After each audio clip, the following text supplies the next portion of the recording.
O guardião está totalmente convencido de que todo espírito maligno daquela região vai se lembrar para sempre da desgraça de Lin Yu. Aos olhos dele, o que Lin Yu fez não foi coragem nem resistência, mas uma ofensa vergonhosa que ainda vai ser lembrada com desprezo por muito tempo. O fantasma gigantesco se vira e deixa Lin Yu para trás, falando por cima do ombro como se a sentença já estivesse decidida. Com frieza, ele se despede e avisa que amanhã será o dia da execução de Lin Yu, quando sua alma será arrancada do corpo para sempre e ficará sem qualquer chance de reencarnar. Lin Yu abre os olhos de repente e percebe que está deitado na própria casa. Mesmo assim, as palavras geladas do guardião ainda ecoam na mente dele com tanta clareza que tudo parece menos um sonho e mais uma memória da qual ele não consegue se livrar. Os fantasmas ao redor dele mal conseguem conter a alegria quando veem que ele acordou. Eles logo dizem a Lin Yu que agora ele está seguro em casa e explicam que ele acabou de recuperar a consciência depois de cair em um coma curto, mas assustador. Du ficou profundamente preocupada com Lin Yu o tempo todo, e agora que ele finalmente acordou, ela não consegue mais segurar as lágrimas. Mesmo tentando se manter firme, as lágrimas acabam saindo por puro alívio e preocupação. Lin Yu se força a focar e começa a organizar os acontecimentos com cuidado na ordem certa. Aos poucos, ele se lembra de ter sido preso, da batalha desesperada que veio depois e da ruptura final pelo portão fantasma. Então o Money System aparece para parabenizar o jovem por ter concluído o jogo com sucesso. Ele também informa que, como recompensa, um novo e poderoso canal para o fluxo de energia foi aberto dentro dele. Lin Yu tenta convencer a si mesmo de que aquela visão estranha não passou de um sonho incrivelmente realista. Mesmo assim, não importa como tente encaixar isso na cabeça, ele não consegue se livrar das sensações perturbadoras que continuam tão vivas em seu corpo e em sua mente. Lin Yu se vira para a secretária e pergunta quanto tempo ficou inconsciente depois que tudo acabou. A garota responde com calma que já se passaram mais de 2 dias inteiros desde que ele desmaiou. Jin Lian diz a Lin Yu que agora o corpo dele está emitindo um brilho dourado com propriedades de cura impressionantes. Segundo ele, essa luz estranha vem reparando continuamente os ferimentos de Lin Yu por conta própria. Lin Yu abaixa o olhar e observa a própria mão com muito cuidado, como se tentasse enxergar a mudança por si mesmo. Ele começa a suspeitar que o sistema lhe deu novas habilidades mais uma vez, e que seu corpo já não é mais o mesmo de antes. Querendo respostas o mais rápido possível, Lin Yu decide entrar em contato com os jogadores da sua equipe na mesma hora. Com isso em mente, ele desce até o quarto de hóspedes no primeiro andar. No instante em que entra, Lin Yu fica realmente surpreso com o que vê. Sentados ali no quarto estão os jogadores da sua equipe, reunidos como se estivessem esperando por ele o tempo todo. Ainda surpreso com a cena, o protagonista pergunta aos jovens o que todos estão fazendo na casa dele a essa hora da noite. A pergunta sai naturalmente, mas a confusão em seu rosto é evidente. Xiao imediatamente fica insatisfeita com a reação dele e reclama sem se segurar. Ela diz que todos se desgastaram procurando por ele em todo lugar, e em vez de recebê-los com gratidão ou alegria, ele está fazendo perguntas estranhas. Bai já sabia que eles eram companheiros de Lin Yu, então permitiu que entrassem na casa desde o começo. Durante o jogo, Huito nunca conseguiu ver claramente o rosto verdadeiro de Lin Yu. Agora olhando para ele, admite com surpresa sincera que jamais esperava que Lin Yu fosse tão jovem na vida real. Lin Yu nunca teve a intenção de revelar sua verdadeira aparência de forma tão casual.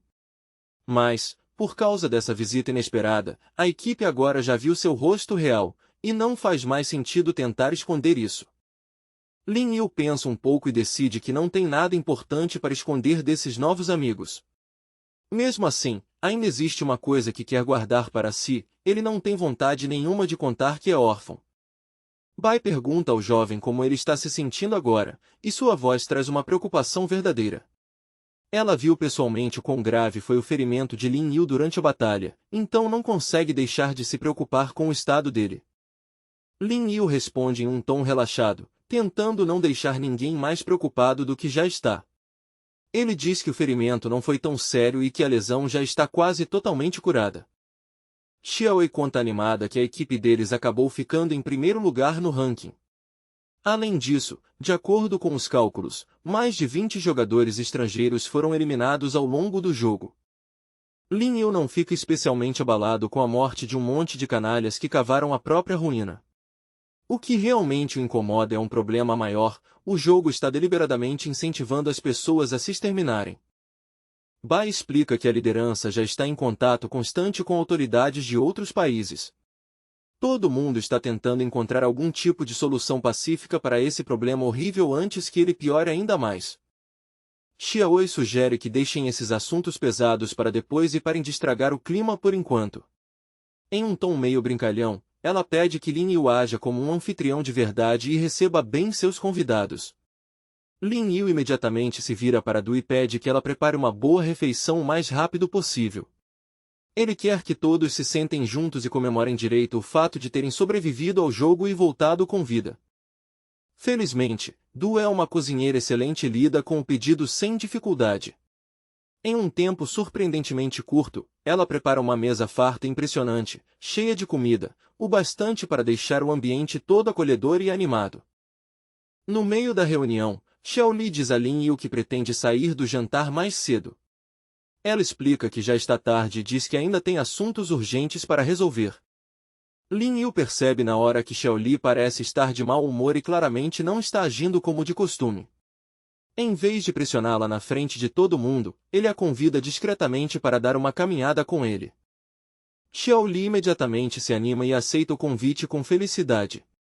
Os dois saem juntos e começam a caminhar tranquilamente pelo parque noturno silencioso, onde o ar fresco ajuda a aliviar a tensão entre eles.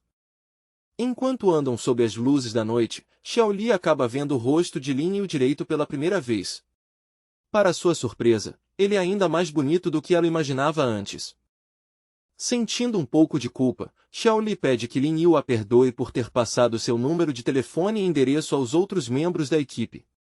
Lin Yu diz com gentileza para ela não se preocupar, já que ele não considera esse tipo de informação um grande segredo.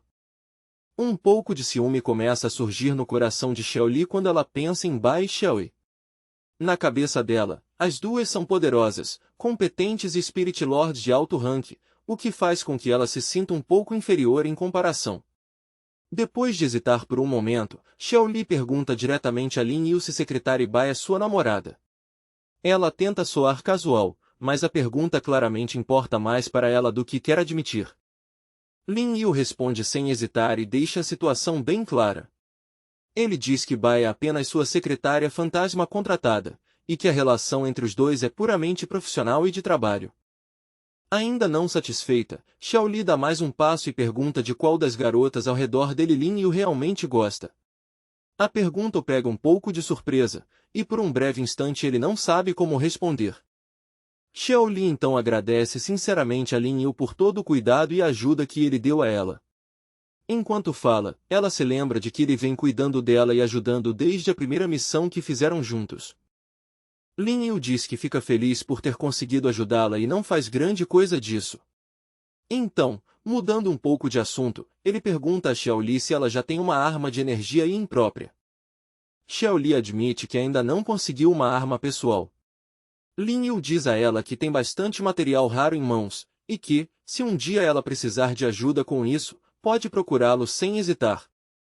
Xiaoli olha para Lin Yu com atenção por um longo momento, claramente tocada por suas palavras e atitude. Então ela agradece mais uma vez, em voz baixa, por toda a ajuda, proteção e cuidado que ele demonstrou. Lin Yu diz a Xiaoli que a vê como uma irmã mais nova, falando com total sinceridade e sem segundas intenções.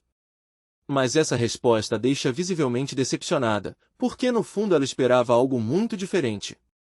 Depois que o longo jantar finalmente chega ao fim, Lin Yu acompanha pessoalmente os membros da sua equipe até a saída.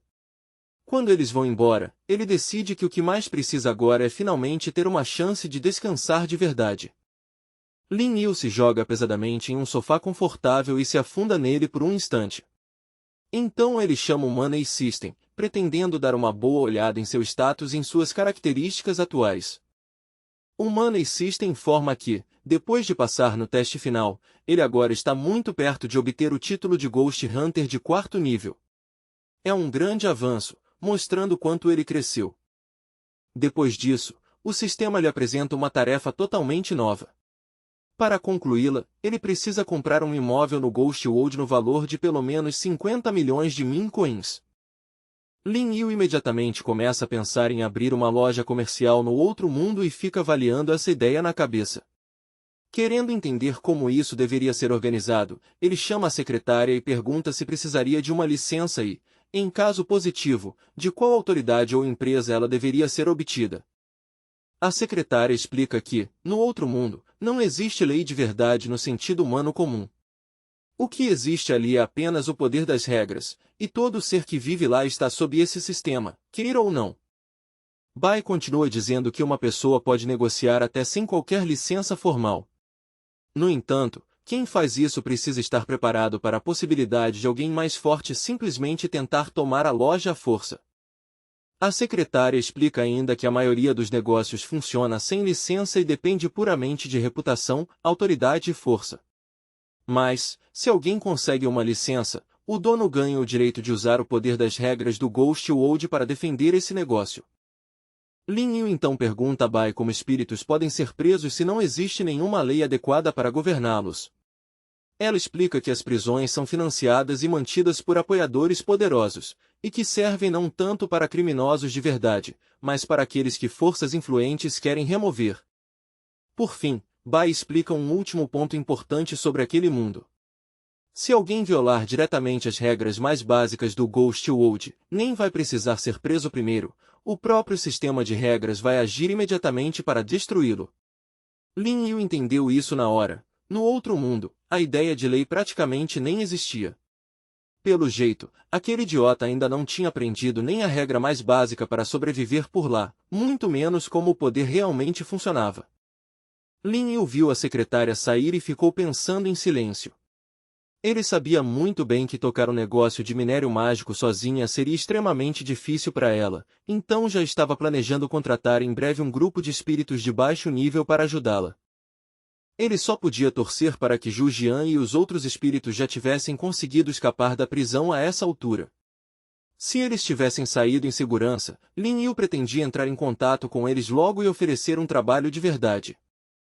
Foi então que a Ning ligou para Lin Yu e, de propósito, começou com um tom caloroso e amigável, primeiro perguntando como ele estava, como se estivesse só puxando papo e sondando a situação. Lin Yu respondeu com calma que estava muito bem. Depois, sem perder tempo, perguntou a Ning o que tinha acontecido e por que ela tinha ligado de repente. A Ning explicou que, ultimamente, cada vez mais incidentes estranhos estavam acontecendo pelo país. Esses eventos fora do normal estavam se acumulando um atrás do outro, e a pressão do trabalho a deixava tão ocupada que ela mal tinha tempo para respirar. Lin Yu cortou logo a enrolação e disse para ela parar de rodeios. Do jeito direto de sempre, ele deixou claro que, se ela precisava da ajuda dele, era só falar abertamente. Então Anin contou que um incidente anormal tinha acontecido não muito longe de onde ele estava. Ela queria que ele voltasse ativa no 9º departamento e ajudasse a lidar com o caso o quanto antes. Aning acrescentou que o centro de investigação estava oferecendo uma recompensa anormalmente alta pela conclusão dessa missão.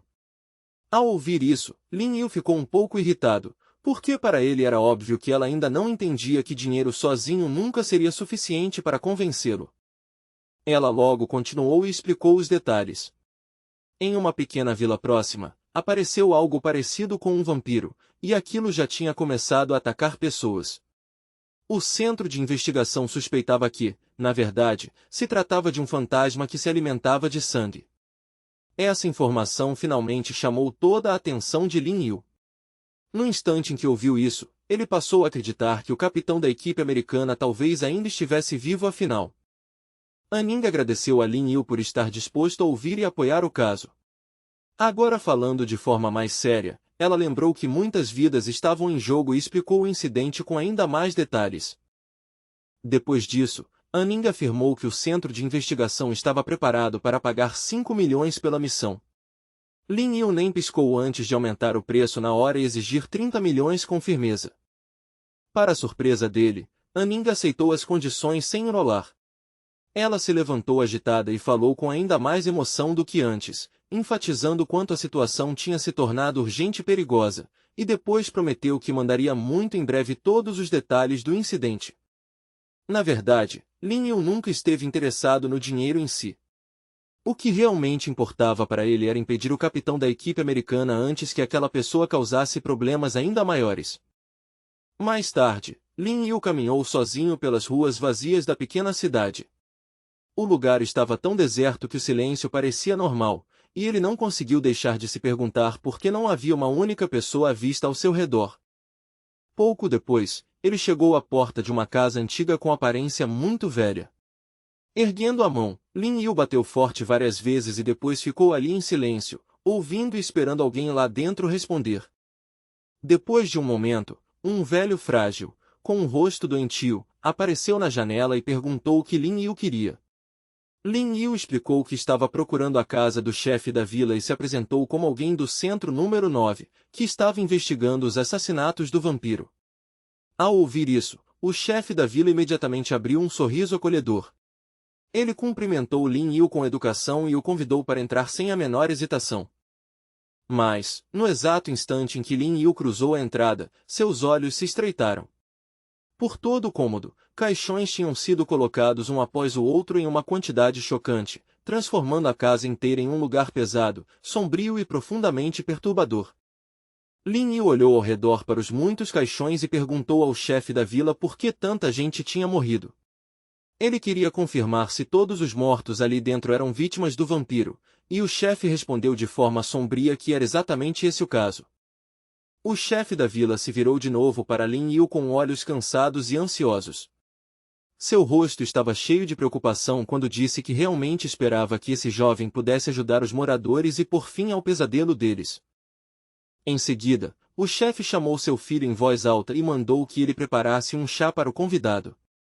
O jovem na cadeira de rodas reagiu na hora e claramente ficou irritado, como se o pai mais uma vez tivesse falado sem considerar nem um pouco sua mobilidade limitada. Lin Yu recusou a oferta de imediato, com educação. Ele disse que não tinha vindo ali para sentar e tomar chá, mas para entender os detalhes do incidente da forma mais rápida e clara possível. Então Lin Yu se virou para o jovem e pediu diretamente que ele contasse tudo o que soubesse sobre o vampiro. Só que, em vez de colaborar, ele recusou com grosseria e declarou sem rodeios que nunca nem tinha visto o fantasma pessoalmente. De acordo com os boatos que estavam se espalhando pela vila, a primeira pessoa que supostamente tinha visto o vampiro era um taxista noturno da região, e foi aí que toda aquela história assustadora começou. Esse homem e o irmão dele presumiram que os eventos estranhos provavelmente tinham ligação com ladrões de túmulos. Por causa dessa suspeita, os dois decidiram ir até o cemitério no meio da noite para investigar por conta própria. Quando chegaram ao cemitério, eles descobriram uma sepultura aberta, sem lápide nenhuma. A tampa do caixão já tinha sido arremessada para o lado, e o corpo lá dentro tinha desaparecido por completo. Lin Yu ouviu atentamente a história do ancião, sem deixar passar um único detalhe. O desaparecimento do cadáver realmente surpreendeu Lin Yu. Uma sepultura já violada por si só já era preocupante, mas a ausência completa do corpo deixava tudo muito mais estranho e muito mais suspeito. O ancião continuou, dizendo que, quando a polícia examinou a cena mais tarde, a investigação revelou algo ainda mais perturbador: o caixão não tinha sido arrombado por fora, mas quebrado de dentro para fora. Então, logo no dia seguinte, um bêbado da vila foi encontrado morto. O corpo dele tinha sido completamente drenado, sem restar uma única gota de sangue. O ancião contou a Lin Yu que, depois daquela primeira morte aterrorizante, a situação só piorou. Uma pessoa atrás da outra começou a morrer em sequência, e o medo se espalhou pela vila como uma praga. O chefe da vila disse que agora os moradores estavam apavorados. A maioria mal se atrevia a sair de casa, e, assim que a noite caía, a vila inteira ficava silenciosa como um cemitério. Depois de ouvir tudo isso, Lin Yu fez uma pergunta importante. Ele queria saber de quem era o corpo que originalmente tinha sido enterrado naquela sepultura antes de ela ser encontrada aberta. O ancião respondeu que não sabia quem era o morto. Essa resposta pegou Lin Yu de surpresa na mesma hora, porque uma coisa dessas deveria ser impossível em uma vila pequena como essa. Lin Yu sugeriu que reconstruíssem toda a linha do tempo dos acontecimentos e depois usassem o método da eliminação. Reduzindo as possibilidades passo a passo, eles talvez ainda conseguissem descobrir quem tinha sido enterrado naquela sepultura. O ancião admitiu que isso podia ser difícil. Ele explicou que o enterro era relativamente recente, mas por algum motivo não tinha registrado direito quem foi enterrado ali nem exatamente quando o enterro tinha acontecido. Lin Yu não deixou o assunto passar. Ele continuou pressionando o ancião para pensar com cuidado e se lembrar de quem tinha morrido recentemente na vila, porque até uma pista pequena podia ajudar a reduzir a lista de identidades possíveis. Nesse momento, a esposa do ancião se aproximou e serviu chá para Lin Yu mesmo assim. Com a preocupação estampada no rosto, ela pediu com gentileza que o jovem resolvesse esse problema terrível o mais rápido possível e salvasse a vila de mais mortes. O filho do ancião, no entanto, claramente duvidava da capacidade de Lin Yu. Em um tom cético, ele disse à mãe que alguém tão jovem nunca poderia ajudá-los a lidar com algo tão perigoso. O ancião imediatamente repreendeu o filho e mandou que ele ficasse quieto. Depois, voltou-se para Lin Yu com certo constrangimento e pediu que perdoasse o comportamento rude do rapaz. Lin Yu agradeceu ao ancião por todas as informações que ele tinha fornecido. Em resposta, o homem sugeriu que Lin Yu fosse falar com o dono do hotel na periferia da vila, já que essa pessoa poderia saber de algo útil. Antes de sair, Lin Yu lançou mais um olhar desconfortável para os muitos caixões no cômodo. Depois, disse ao ancião que, se surgissem mais perguntas depois, voltaria para falar com ele de novo. O ancião disse a Lin Yu que ele podia contar com a ajuda dos moradores e afirmou que realmente esperava que o vampiro fosse encontrado logo. Ainda assim, depois de pensar melhor, Lin Yu sentiu que o depoimento do ancião quase não tinha trazido nada de novo, já que a maior parte daquilo ele já sabia. Mais do que isso, Lin Yu não conseguia se livrar da sensação de que havia algo estranho no comportamento do ancião. Tanto as palavras quanto a atitude dele pareciam um pouco fora do normal, como se estivesse escondendo alguma coisa. Decidindo interrogar outra testemunha, Lin Yu foi até o próximo lugar e bateu à porta. Assim que alguém lá dentro respondeu, ele se apresentou como membro do Centro de Investigação número 9 e disse que tinha vindo investigar o incidente do vampiro. Uma mulher atrás da porta respondeu nervosa que não sabia de nada. Ela acrescentou que seu mestre tinha ordenado especificamente que ela não deixasse estranhos entrarem, porque isso poderia danificar o suposto selo de proteção. Lin Yu declarou com calma que era um investigador do 9º Departamento de Investigação. Para provar isso, tirou sua identificação oficial e a mostrou à mulher pela entrada. Só depois de ver a identificação a mulher finalmente deixou que ele entrasse na casa. Mesmo assim, ela o alertou repetidas vezes, cheia de ansiedade, para não pisar de jeito nenhum nos fios de energia protetor espalhados pelo chão. No instante em que Lin Yu baixou os olhos, entendeu a verdade. A mulher claramente tinha sido enganada, porque não havia selo nenhum ali, e também não existia absolutamente nenhuma linha de energia protetora no chão. A mulher explica para Lin Yu que, por ordem do chefe da vila, um mestre foi até a casa deles e montou uma barreira de proteção ao redor da casa. Segundo ela, aquilo servia para espantar o vampiro e impedir que aquela coisa assustadora chegasse de novo perto da porta deles. Lin Yu acha esse detalhe suspeito na hora. Se o chefe da vila realmente confiava nessa pessoa a ponto de contratá-la para instalar proteção na casa dos outros, então por que não usou a mesma habilidade para proteger a própria casa também? Tudo isso parece muito incoerente e bem duvidoso. Dentro do quarto está um homem que afirma ter visto com os próprios olhos a figura fantasmagórica do vampiro. Com uma aparência cansada e abatida, ele diz ao protagonista que já foi interrogado mais de uma vez antes, e que em todas essas vezes contou tudo o que sabia sem esconder nada.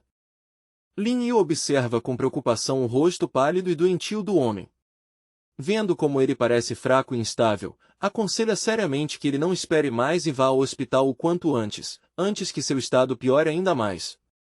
A mulher recusa na mesma hora, num tom firme e quase desesperado. Ela diz que, de jeito nenhum, vai deixar o marido sair de casa, porque no instante em que ele cruzar a porta, o vampiro vai atacá-lo e sugar até a última gota de sangue do corpo dele. O homem pede desculpas a Lin Yu, meio sem jeito, pelo comportamento da esposa e tenta amenizar a situação. Ele explica que, desde que ela foi atacada pelo vampiro, ficou com os nervos completamente destruídos e acabou ficando um pouco instável por causa do medo e do trauma. O homem continua dizendo que ele e a esposa estiveram entre as primeiras pessoas da vila a ver com os próprios olhos a forma fantasmagórica do vampiro. Não muito depois disso, o irmão mais novo dela também virou uma das vítimas do vampiro, o que só fez o medo e a obsessão dela piorarem ainda mais. Lin Yu escuta tudo com atenção e então faz uma pergunta direta ao homem. Ele quer saber se essa parte da história também foi contada ao investigador anterior ou se foi deixada de fora de propósito durante o interrogatório anterior. O homem admite que nunca contou ao investigador anterior que a esposa também tinha visto o vampiro. Ele diz que estava preocupado com o estado mental dela e não queria que os detetives voltassem toda hora para incomodá-la ou assustá-la. Lin Yu diz que entende essa preocupação, mas mesmo assim insiste que os dois precisam ir ao hospital para fazer um exame de verdade. O homem então revela que sofre há muito tempo de uma doença crônica, algo que os médicos nunca conseguiram curar completamente. Nesse momento, a esposa entrega a ele uma xícara com uma tintura de ervas e insiste para que ele beba na hora, dizendo que isso vai ajudar a manter a saúde dele e também protegê-lo do ataque do vampiro. Nesse instante, uma batida repentina na porta quebra o clima tenso do quarto. O homem se vira para a esposa e pede que ela vá ver quem apareceu na casa a uma hora dessas. No momento em que a mulher sai para atender a porta, a expressão do homem muda. Sem hesitar, ele despeja secretamente o conteúdo da xícara direto no lixo, mostrando claramente que não confia nem quer beber a estranha tintura que a esposa lhe deu. Vendo tudo isso, Lin Yu não consegue deixar de pensar que as pessoas dessa vila são todas um pouco estranhas de um jeito ou de outro. Então o homem diz com uma voz cansada que não tem mais nada a acrescentar e, de forma educada, mas firme, pede que o jovem investigador vá embora da casa dele agora. Pouco depois, alguns desconhecidos entram no quarto, trazendo uma nova onda de tensão com eles.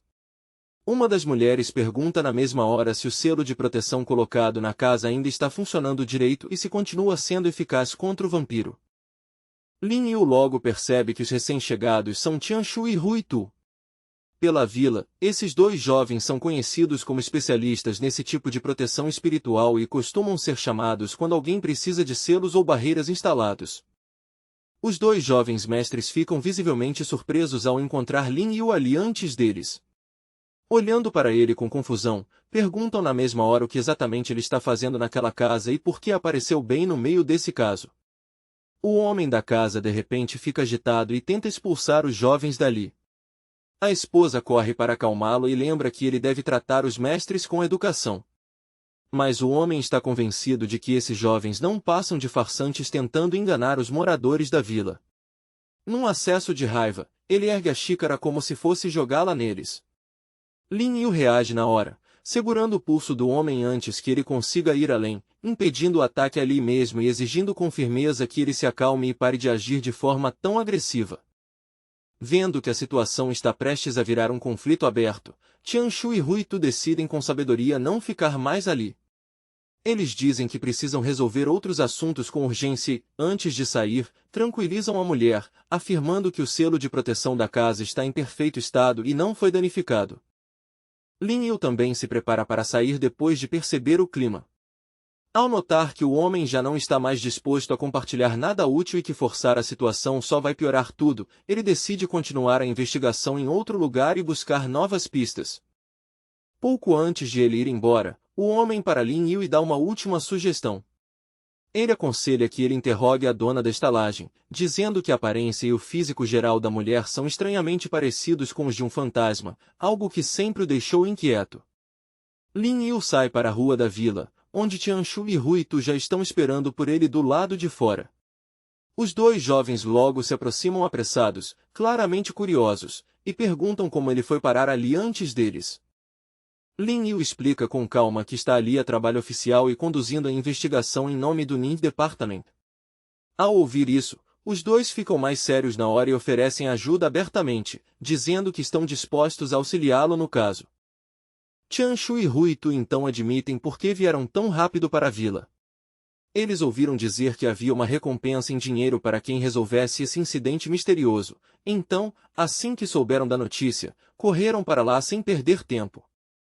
Pelas palavras deles, Lin Yu percebe na hora que eles não são os únicos de fora que vieram atrás desse caso. Fica claro para ele que vários outros mestres também já entraram na vila para investigar o que aconteceu ali. Os dois jovens confirmam a suspeita de Lin Yu sem hesitar. Eles relatam que, só nos últimos 3 dias, pelo menos 3 ou 4 pessoas diferentes já apareceram na vila, todas aparentemente querendo investigar por conta própria o incidente do vampiro. Lin Yu então se vira para Hu Itu e pergunta que tipo de selo ele usou exatamente na casa da testemunha. Ele quer entender como essa proteção funciona na prática e, mais importante ainda, se ela realmente poderia ter alguma utilidade contra um vampiro. Hu Itu explica que usou o poder do fantasma contratado por ele para copiar a imagem do imperador de Fendu. Quando a dona da casa ativa o feitiço, essa ilusão se materializa na mesma hora e aparece diante dos invasores, usando essa imagem assustadora para espantar qualquer um que tente atacar a família. Lin Yu aponta sem rodeios que esse método está longe de ser confiável. No máximo, ele só consegue intimidar ameaças comuns por um curto tempo, mas não elimina de verdade o perigo pela raiz, e seria ainda mais inútil contra um espírito de alto nível ou algo muito mais forte que o normal. Lin Yu então diz aos dois jovens que esse caso está longe de ser tão simples quanto parece na superfície. Ele revela que o assunto pode até envolver o capitão da equipe americana, o que significa que o incidente pode ser muito mais perigoso e complicado do que os moradores da vila imaginam. Tianshu e Ruito ficam chocados com essa possibilidade. Eles mal conseguem acreditar que o capitão da equipe americana possa ter sobrevivido e, de alguma forma, escapado de volta para o mundo real depois de tudo que supostamente aconteceu antes. Lin Yu explica seu raciocínio com uma voz calma, mais séria. Ele acredita que vampiros são capazes de se disfarçar como humanos, e Kani também possui a habilidade de existir em simbiose com fantasmas, o que permitiria que ele mudasse de aparência com facilidade e escapasse da morte de formas que pessoas comuns jamais conseguiriam imaginar. Por causa disso, Lin Yu diz que não pode afirmar com certeza que Kani realmente está morto. Na visão dele, a única abordagem sensata é continuar reunindo fatos primeiro, investigar cada ângulo com cuidado e só tirar uma conclusão final depois que toda a verdade vier à tona. Com base nas informações reunidas na investigação anterior, todas as vítimas confirmadas morreram apenas durante a noite. A causa direta das mortes parece ser perda extrema de sangue, o que reforça bastante a ideia de que os ataques seguem um padrão bem específico, em vez de acontecerem de forma aleatória. Lin Yu acredita que os moradores da vila deveriam estar cooperando ativamente com a investigação, se realmente querem se livrar dessa ameaça mortal o mais rápido possível. Mas, em vez de ajudar, a maioria dos moradores continua na defensiva e distante, e cada conversa deixa aquela sensação incômoda de que eles estão escondendo de propósito alguma coisa importante. Por causa desse comportamento, Lin Yu sente que não dá para confiar completamente nas palavras dos moradores locais. O sigilo deles sugere que muitos talvez tenham seus próprios interesses ocultos, medos pessoais ou segredos enterrados que preferem nunca trazer à tona. Depois de organizar os pensamentos, Lin Yu decide que o próximo passo lógico é interrogar a dona da estalagem. Ele olha para os dois jovens ao lado dele e pergunta se estão prontos para ir juntos e se juntar formalmente à investigação em andamento. Assim que Tianshu e Ruito percebem de qual estalajadeira Lin Yu está falando, a expressão deles muda. Eles contam que foi justamente o chefe da vila quem recomendou que alugassem um quarto com aquela mulher, o que deixa a situação ainda mais suspeita do que antes. Os três logo chegam aos portões da estalagem. Lá, eles dão de cara com uma anfitriã visivelmente irritada, com um rosto cheio de desagrado, resmungando baixinho como se já estivesse incomodada com tudo o que aconteceu. Lin Yu pergunta à mulher o que aconteceu e por que ela parece tão irritada. Em vez de responder direito, a dona da estalagem devolve com uma pergunta grosseira, exigindo saber quem ele é e com que autoridade aparece ali para interrogá-la. Sem discutir, Lin Yu tira sua identificação e mostra claramente para ela. Ele explica que foi enviado à vila pelo Nin Department e que está ali especificamente para investigar o caso do vampiro que lançou toda a região no medo e na confusão. A mulher fica claramente chocada com o que ouve. Ela não esperava que um homem tão jovem fosse um investigador oficial representando as autoridades, e a atitude desdenhosa de antes é substituída por uma surpresa evidente. Depois de ver as credenciais dele, a atitude da dona da estalagem muda quase na hora, e o tom da conversa fica bem mais amigável. Ela diz que eles chegaram na hora certa, porque precisa urgentemente de ajuda para lidar com uma situação problemática lá dentro e não consegue resolver sozinha. A mulher conduz os 3 jovens até um dos quartos da estalagem. Lá, caído imóvel no chão, está o corpo de um caçador de fantasmas morto, com o cadáver tão completamente drenado de sangue que a cena é estranha, sobrenatural e arrepiante na mesma hora. Lin Yu se agacha e examina com cuidado o corpo do caçador, prestando atenção nos sinais deixados para trás. Depois de uma inspeção detalhada, ele conclui que esse assassinato carrega as mesmas marcas claras dos ataques anteriores e quase com certeza foi obra daquele mesmo vampiro. Enquanto examina a cena, Lin Yu pega um pequeno sino da mão do caçador morto. Na mesma hora, o sistema notifica de que ele encontrou uma arma de nível inferior sem dono, confirmando que o sino não é um objeto comum, mas um item utilizável com valor espiritual.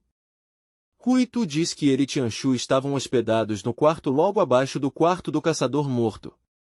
Mesmo assim, nenhum dos dois ouviu barulho estranho, gritos por socorro ou sons de luta durante a noite, o que torna esse assassinato ainda mais inquietante. Lin Yu se vira para a dona da estalagem e faz uma pergunta importante em seguida. Ele quer saber exatamente quantos mestres ou artesãos se hospedaram ali na última semana, já que esse número pode revelar quantos forasteiros já foram arrastados para esse caso. A mulher hesita e diz que não consegue dar um número exato. Ela explica que os mestres costumam chegar em grupos, entrar e sair em lotes, e nem sempre se registram com clareza, então ela não consegue dar uma resposta precisa, mesmo tendo visto muitos deles recentemente. Lin Yu insiste mais e pergunta onde todas essas pessoas estão agora. Ele quer saber se já deixaram a estalagem e a vila em segurança, ou se algumas delas podem ter morrido ali sem que ninguém relatasse isso direito. A dona da estalagem continua sem conseguir dar uma resposta direta. As palavras dela saem confusas, desorganizadas e cheias de contradições, como se estivesse escondendo a verdade ou tentando desesperadamente evitar falar demais. Ouvir essa resposta enrolada só faz Lin Yu ter ainda mais certeza de que ela está ocultando algo importante da investigação. Tianshu acha toda essa situação difícil de entender e se vira para Lin Yu, perguntando em voz baixa se ele descobriu alguma coisa. Depois de pensar um pouco, Lin Yu diz que, na visão dele, tudo o que está acontecendo nessa vila parece menos uma sequência aleatória de ataques e mais uma conspiração cuidadosamente armada. Lin Yu diz que já sentia desde o começo que tinha algo errado. Mesmo com o Nint Center conduzindo oficialmente a investigação, os moradores ainda contrataram artesãos de fora por conta própria, como se estivessem seguindo algum plano paralelo. Quanto mais ele observa, mais sente que essa vila não é um lugar pedindo ajuda, mas sim uma armadilha montada de propósito para atrair Ghost Lords. Lin Yu chega em silêncio à conclusão de que todos aqueles Ghost Lords atraídos até ali pela recompensa não foram realmente convidados para resolver o caso. Na verdade, eles não passam de presas, trazidas uma após a outra para virar alimento para o espírito maligno escondido na vila. Ele explica que o sangue dos Ghost Lords é rico em poder espiritual e muito mais valioso do que o de pessoas comuns. Para um espírito maligno parecido com um vampiro, esse tipo de sangue não é só alimento, mas um verdadeiro banquete, o tipo de coisa capaz de restaurar rapidamente a força dele. Por causa disso, Lin Yu suspeita que a conspiração pode ser bem mais profunda do que parece à primeira vista.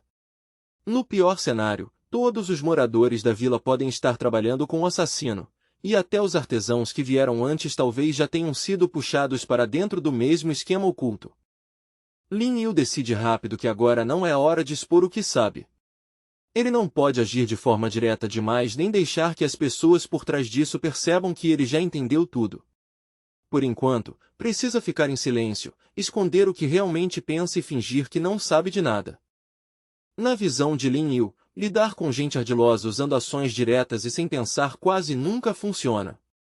Se o inimigo está tramando nas sombras, então avançar de frente só favorece o plano deles. Então ele decide agir como se estivesse seguindo as regras deles, esperar com paciência e aproveitar o momento certo para virar a situação inteira. Lin Yu escolhe jogar com uma das suas maiores vantagens sem hesitar. Com uma expressão calma, ele tira um maço grosso de notas e entrega para a dona da estalagem, pedindo que ela reserve o lugar para ele pelos próximos dias, como se dinheiro não fosse problema nenhum. A dona da estalagem hesita, claramente tentada, mas ainda avaliando a proposta na cabeça. Lin Yu não perde tempo com palavras. Ao ver a ganância brilhando nos olhos dela, ele aumenta o valor ali mesmo e ainda adiciona 4 vezes mais dinheiro ao pagamento, tornando a oferta impossível de recusar. A dona do hotel pega o dinheiro na hora, com a ganância estampada no rosto. No momento em que o dinheiro vai parar nas mãos dela, ela já começa a pensar em liberar vários quartos e até pretende expulsar outros hóspedes, se for isso que precisar fazer para agradar seu novo cliente rico.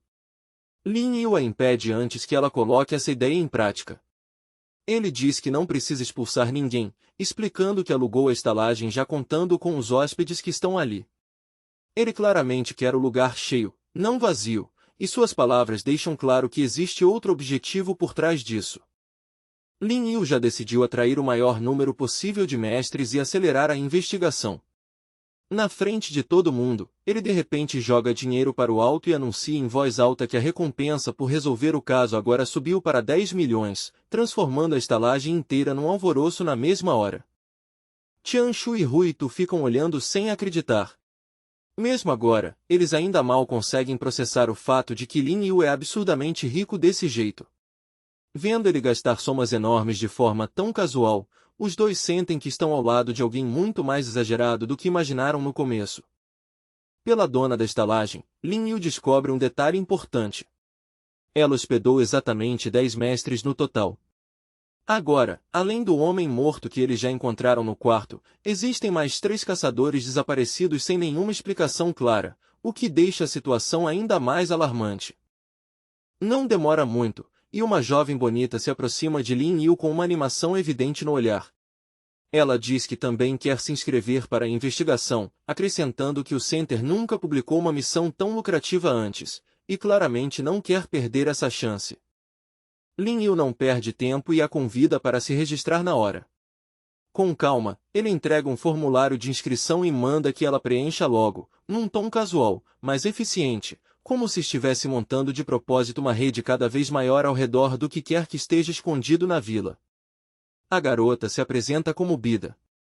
Ela explica com orgulho visível que sua família passou de geração em geração a arte de lutar contra espíritos. Depois de esperar tanto tempo por uma oportunidade de verdade, ela finalmente sente que encontrou a chance de provar seu valor e fazer com que suas habilidades sejam reconhecidas de forma adequada. Depois de se registrar, Bida sai de perto de Lin Yu com um sorriso satisfeito e radiante. Ela está claramente animada e acredita de verdade que essa missão finalmente vai permitir que o governo note o talento que ela escondeu por tanto tempo, fazendo esse momento parecer a virada que ela tanto esperava. A noite cai pesada sobre a vila, e logo uma chuva violenta começa a castigar o chão. A chuva bate nos telhados, o vento uiva no escuro e, bem no fundo dos arbustos densos, um par de olhos brilhantes se abre de repente, o olhar frio e faminto de um vampiro fantasmagórico. O fantasma sabe muito bem o que está acontecendo dentro da estalagem. Ele sabe que há 4 Spirit Lords hospedados ali naquela noite, e entre eles, 2 já chegaram ao 4º nível. Para uma criatura assim, isso não é uma ameaça a evitar, mas um banquete tentador esperando para ser devorado. O espírito maligno arde de desejo para beber o sangue deles. Ele acredita que, se conseguir consumir o sangue desses Spirit Lords, vai poder recuperar completamente seu poder enfraquecido, romper seus limites atuais e subir para um nível ainda mais alto do que antes. O dono do fantasma o alerta friamente para tomar extremo cuidado dessa vez. Afinal, vários Spirit Lords estão reunidos num só lugar, e isso é um perigo real. Mas o fantasma vampiro não demonstra preocupação nenhuma. Confiante e imprudente, ele diz que não há nada a temer e então salta do chão, disparando pela chuva em direção à estalagem. Um fantasma vampiro com aparência de lobo atravessa a janela de repente em meio a vidro quebrado e água da chuva. Ele invade direto o quarto onde Bida estava dormindo tranquilamente até poucos instantes antes, transformando a noite silenciosa num ataque aterrorizante em um segundo. Bida acorda assustada e salta da cama sem perder tempo. Seu rosto empalidece, mas sua reação é rápida. Ela pega o leque de batalha, firma os pés no chão e assume imediatamente uma postura defensiva, se forçando a encarar o pesadelo diante dela. Usando o leque, Bida reúne uma massa densa de energia com uma velocidade impressionante. A força se condensa à sua frente, e então ela lança direto contra o fantasma vampiro, esperando pará-lo antes que consiga chegar mais perto. Mas o fantasma vampiro lida com esse ataque com uma facilidade assustadora. O poderoso golpe de energia que Bida libera com o leque de batalha é desviado quase sem esforço, como se a criatura nem considerasse aquilo uma ameaça real. Percebendo que não consegue lidar com isso sozinha, Bida invoca rapidamente seu próprio fantasma. No instante seguinte, ele aparece atrás dela na forma de uma avó idosa, uma figura familiar e protetora que parece pronta para ficar entre ela e a morte. O enorme fantasma vampiro continua avançando sobre Bida passo a passo, com uma presença esmagadora e sufocante. Bida percebe na hora que até o seu fantasma está com medo. Diante de um inimigo tão poderoso, o medo do velho espírito é óbvio, e isso só faz o perigo parecer ainda mais real. O vampiro estica sua mão feia e cheia de garras na direção de Bida, mirando nela com intenção assassina. Apavoradas, tanto a garota quanto o fantasma dela gritam por ajuda enquanto recuam às pressas, tentando desesperadamente escapar antes que o monstro consiga alcançá-las. Bida tropeça até a porta da frente e a abre no impulso de pânico. No momento em que a porta se escâncara, um projétil de energia giratório, parecido com um parafuso, dispara de repente do lado de fora e rasga o ar, voando direto contra o fantasma vampiro com força cortante. Lin Yu está bem ali na entrada. A aparição repentina dele muda o clima do quarto na mesma hora. O fantasma fica visivelmente furioso, irritado porque esse humano se meteu justo quando ele estava prestes a terminar com uma presa tão fraca e indefesa. Ainda tremendo de medo, Bida corre até Lin Yu e se agarra com força nele, como se ele fosse a única coisa segura no quarto. Lin Yu, porém, não se distrai. No momento em que vê o fantasma, ele fica ainda mais convencido de que Kane está ligado a esses assassinatos. Lin Yu dá um passo à frente na direção do fantasma vampiro, com uma pressão calma e constante. Não há pânico nenhum nele. Olhando diretamente para a criatura, ele pergunta friamente onde está o mestre dela, deixando claro que não está interessado apenas no servo. O fantasma percebe imediatamente a diferença de poder entre ele e Lin Yu. Ele entende que lutar ali seria suicídio. Sem ousar resistir, gira o corpo, atravessa a janela de novo e salta para a rua encharcada de chuva numa tentativa desesperada de fugir. Lin Yu sai em perseguição na mesma hora, sem pensar duas vezes. Ao mesmo tempo, ele ordena que Tianshu o siga e ajude a rastrear o Spirit Lord que controla o vampiro, deixando claro que capturar só o fantasma não basta, eles precisam pegar a mente por trás de tudo isso. O fantasma vampiro corre em direção ao cemitério, claramente tentando desaparecer entre as lápides e a escuridão. Mas Lin Yu e os outros não têm intenção de deixá-lo escapar. Debaixo da chuva pesada, os jovens continuam a perseguição em meio à lama, ao vento e às sombras. Enquanto corre, Lin Yu tira o Soul Imprisonment Mirror do seu armazenamento virtual. Ele pretende usar esse tesouro para travar os movimentos do fantasma e impedir que ele se esconda completamente na escuridão ao redor do cemitério. Quando o espelho reage, a expressão de Lin Yu fica um pouco mais séria. Ele percebe rapidamente que algo está errado, o fantasma não está realmente fugindo para fora, mas voltando em círculo para a vila. Para a surpresa de Tianshu, Lin Yu de repente, se vira e diz que eles precisam retornar para a vila imediatamente, o mais rápido possível. Guiado pelo Soul Imprisonment Mirror, o grupo corre de volta através da tempestade. No fim, o espelho não os leva para algum esconderijo oculto, mas direto para a casa da primeira testemunha ligada ao caso de assassinato.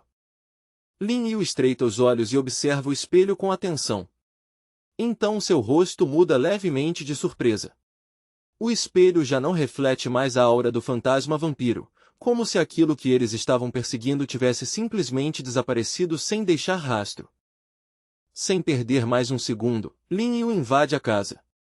A primeira testemunha e a esposa dele olham para ele em choque total, claramente sem esperar que alguém entrasse à força na casa deles numa noite de tempestade como aquela. O homem reage com raiva imediata e profunda insatisfação. Ele rebate dizendo que nem mesmo o pessoal do Nint Center tem o direito de invadir a casa dele no meio da noite daquele jeito, e seu tom está cheio de indignação e defensiva. Ignorando a reclamação, Lin Yu pergunta diretamente se ele percebeu alguma coisa estranha agora há pouco. A testemunha diz que não notou absolutamente nada. Mas Lin Yu não acredita que a situação seja tão simples assim. Na cabeça dele, o fantasma vampiro não poderia ter sumido sem motivo, o que significa que ele deve estar em algum lugar bem perto dali.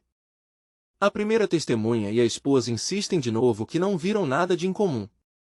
A atitude dos dois fica cada vez mais tensa, e eles mandam os jovens saírem da casa imediatamente, como se estivessem desesperados para encerrar a conversa antes que ela avance mais.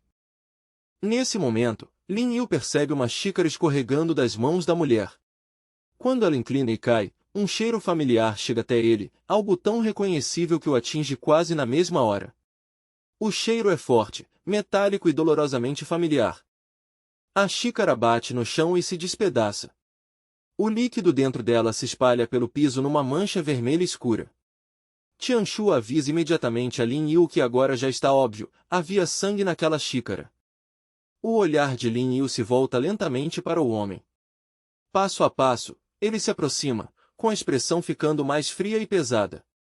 Então faz uma pergunta arrepiante, em voz calma, querendo uma resposta direta. O homem diante dele é mesmo humano? Sem hesitar, Lin Yu ergue o Soul Capture Mirror e o aponta direto para o homem. No instante seguinte, uma enorme onda de energia Yin jorra do espelho como uma corrente violenta, enchendo o quarto com uma pressão sombria e opressora. Naquele mesmo instante, um gigantesco fantasma vampiro se manifesta de repente atrás do homem.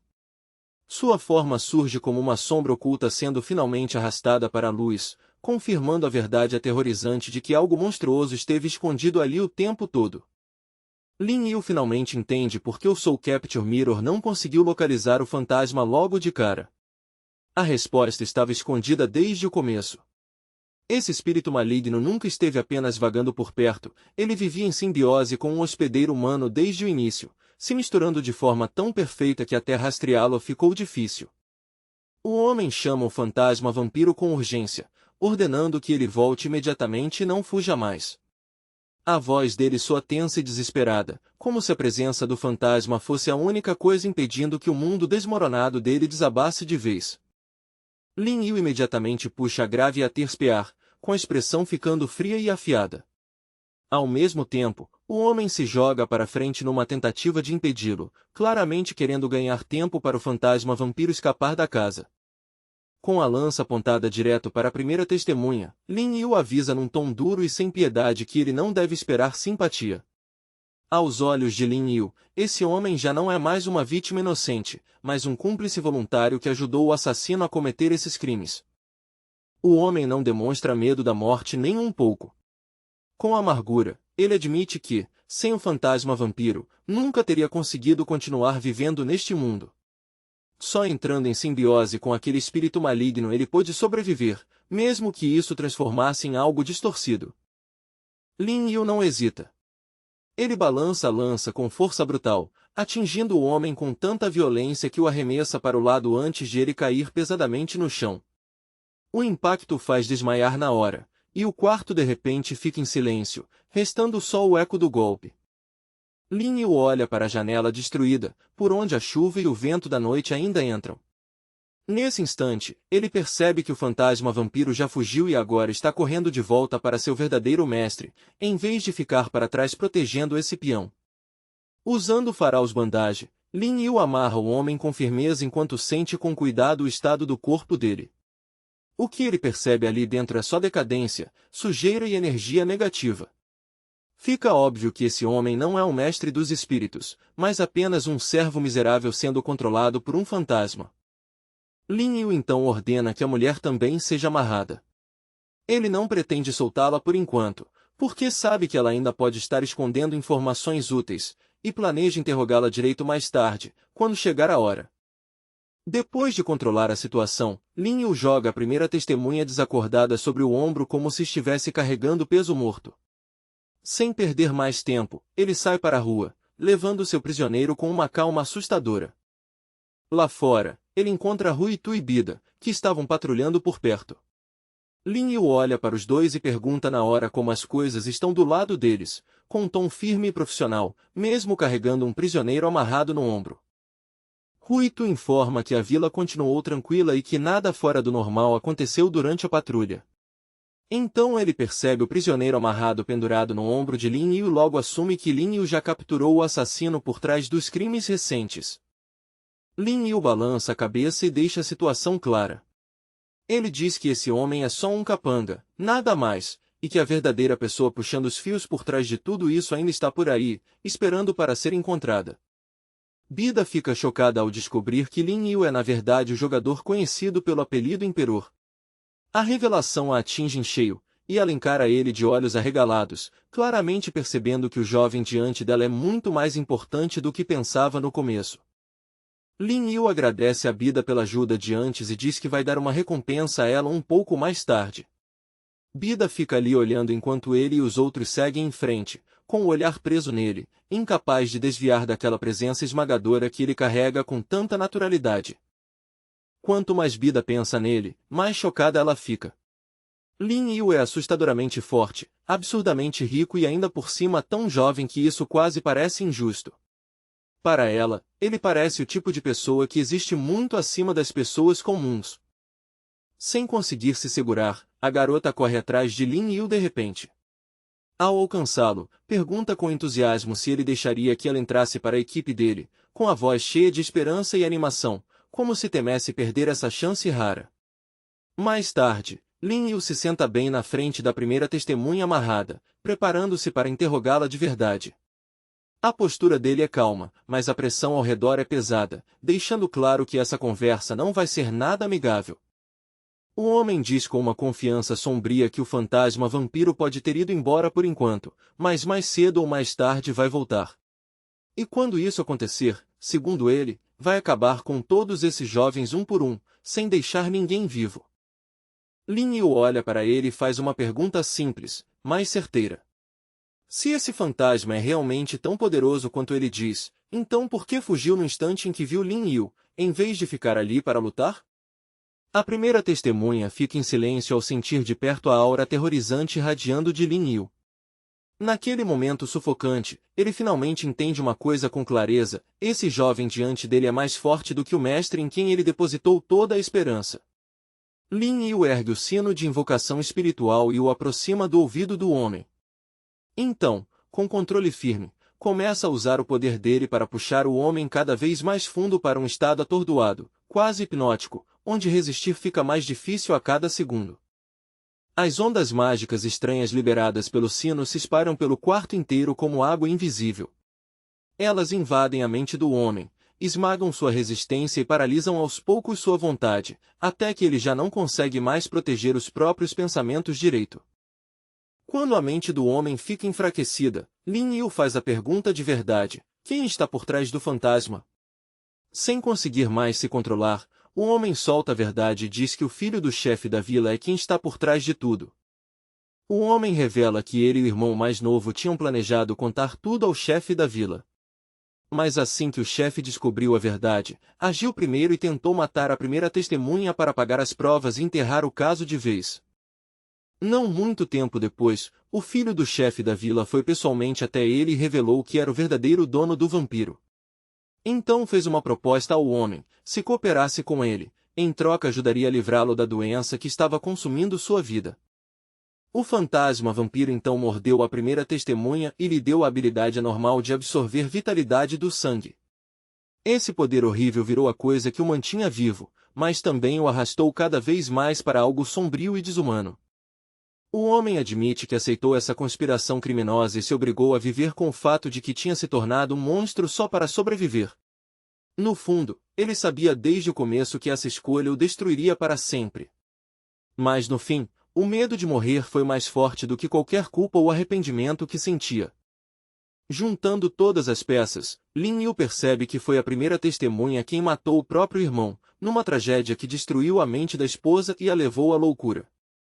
Depois disso, ele ajudou de propósito a atrair artesãos para a estalagem, para que fossem entregues ao vampiro um após o outro. O homem confirma tudo sem negar nada. Ele diz que, depois de virar assistente do fantasma, foi direto para casa e bebeu o sangue do próprio irmão para enfraquecer a doença, cruzando uma linha sem volta. Os jovens também descobrem que a esposa da primeira testemunha nunca teve coragem de resistir a ele de verdade. Em vez disso, por medo e desespero, ela começou a cumprir as ordens criminosas dele, se tornando mais uma parte involuntária dessa corrente sangrenta de acontecimentos. O homem explica que ela estava apavorada pela própria vida e não tinha coragem de desobedecê-lo. Por causa desse medo, seguiu obedientemente cada instrução que ele dava, não importando quão horríveis essas ordens se tornassem. Bida diz, aliviada, que ainda bem que o criminoso finalmente foi exposto. Então, com uma nova determinação na voz, ela propõe que o próximo passo seja agir contra os outros membros dessa quadrilha sangrenta e acabar com o restante da ameaça. Lin forma na mão um parafuso de energia giratório e deixa ele vibrando com força cortante. Então pergunta à primeira testemunha, uma última vez, se ainda há mais alguma coisa que ele queira dizer antes que isso vá adiante. O homem se recusa teimosamente a dizer mais qualquer coisa. Em vez disso, encara os jovens com ódio nos olhos e cospe maldições, escolhendo o amargor e o ressentimento em vez de qualquer honestidade final. Lin sai do quarto depois de terminar o interrogatório, já com os pensamentos voltados para o próximo passo. Ele se sente confiante de que podem vencer, porque dessa vez ele não está agindo sozinho, agora tem uma equipe unida se movendo com ele.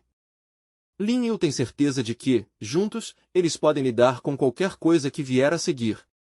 Seja o inimigo usando segredos, conchavos, emboscadas ou armadilhas bem montadas, ele acredita que conseguem romper qualquer plano, desde que continuem agindo como um só. Não demora muito, e os jovens chegam à casa do chefe da vila, sentindo na hora uma forte onda de poder vazando de trás das portas. A energia é densa e opressora, como um aviso de que algo perigoso e difícil está esperando por eles lá dentro. Os Ghost Lords avançam com cuidado pela casa, mantendo a guarda alta a cada passo. Enquanto observam o interior escuro, Ruito percebe algo estranho. Apesar da pressão espiritual pesada no lugar, parece não haver uma única pessoa ali dentro. Tianshu diz em voz baixa que há algo errado com aquela casa. Ele sente que o poder espiritual da área está sendo suprimido à força por alguma outra presença, como se uma força invisível estivesse pressionando tudo ao redor deles. Nesse ponto, Lin tem certeza de que aquele lugar não é uma casa comum, mas um verdadeiro covil de monstros. Ele percebe que o fantasma escondido ali está quase no mesmo nível do ferocioso One e possui a habilidade assustadora de suprimir a energia espiritual ao redor. Nem Lin esperava que o fantasma vampiro fosse tão forte assim. Depois de sentir o perigo com mais clareza, ele manda os companheiros esperarem do lado de fora, em vez de entrarem com ele. Bida fica chocada ao perceber que ele pretende enfrentar sozinho o que quer que esteja lá dentro. Os outros acabam recuando para fora do cômodo, como foi mandado, confiando no julgamento dele. Eles dizem a Bida que Lin é forte o bastante para lidar com isso sozinho e, embora a tensão seja pesada, nenhum deles realmente duvida da capacidade dele. Bida, porém, ainda se sente inquieta. Ela acredita que Lin precisa da ajuda dela, principalmente porque se considera uma Spirit Lord talentosa de uma família respeitada e não quer ficar parada sem fazer nada enquanto ele enfrenta o perigo sozinho. Lin se vira para a garota e diz calmamente que não precisa da ajuda dela dessa vez. Mesmo assim, o tom dele não é duro. Ele pede que ela não se preocupe tanto e manda que fique com os outros em vez de avançar sem pensar.